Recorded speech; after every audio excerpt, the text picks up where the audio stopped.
Good morning. Welcome to Trading Hour. I am Reema Tendulkar with Mia Sumera Abdi and Pavitra Pari. Good morning, girls. The grind down for our markets continue. No panic, but we've been quietly drifting lower and lower. If you pull up a one-week chart, you would see the markets today are down for the third or fourth consecutive day.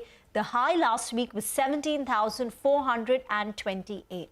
So from that level, we've slipped about 300 points, but again, not given up too much. The Nifty 17,000 level is still holding. The 200-day moving average is holding. So in that sense, it's just a little quiet, but we are just grinding lower and lower over the last couple of days. Keep your eye out on a lot of big events that are lined up globally. We've been saying that how back here in India, the focus is going to be on the IT stocks and the earnings. But globally, the Fed minutes come out on Wednesday. The US CPI is out on Thursday, and on Friday, 4 large banks, US banks, JP Morgan, Wells Fargo, Citi, Morgan Stanley, report their numbers as the US earnings gets kick-started on Friday. So there is going to be a lot of focus on global markets, and this week we've got a couple of Fed members also speaking.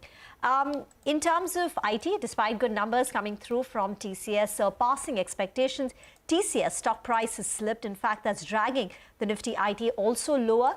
That's TCS view, now down about 1.75%.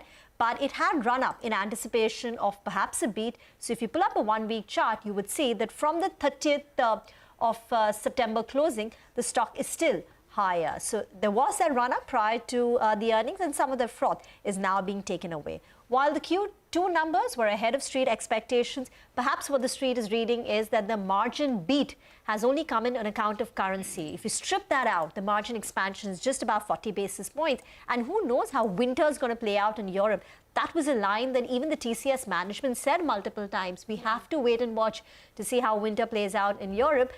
So even though it's not that there are any red flags, no sloppiness in the TCS execution, but I think the street is still a bit watchful. Yeah, I mean, I guess that's why the management also didn't want to give any of that kind of guidance, right, on demand or what that outlook could look like. But that's what's happening with the IT space. For our own markets, if you look at it in the broader context of what's going on in the Asian markets, let's pull a few of those up, and you'll see the kind of cuts coming in. So Taiwan is down 4% right now. You have Nikkei, Kospi, all seeing cuts of between 2.2 to 2.7%. So that's the kind of Asian market setup that we are in. For our own markets, Reema has mentioned the IT space. So let me look at real estate, because that one has seen some sharp cuts. It is the top sectoral loser with a cut of 1.7%, and some of the names will come up for you. We do have Q2 updates from Sobha, which look a little bit weak, and on the back of that, you have all of these stocks which are trading with cuts. In fact, if you take a look at what's happened with some of these real estate stocks in the past 1 month, pull a few of those up, and you will see the kind of cuts. So Godrej Properties is down 17% in 1 month, Brigade is down 13%, DLF 12%.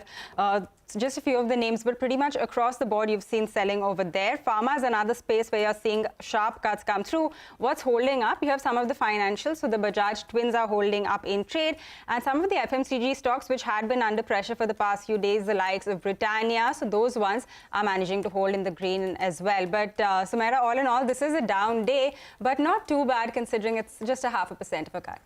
All right, morning, ladies. So let's get started and tell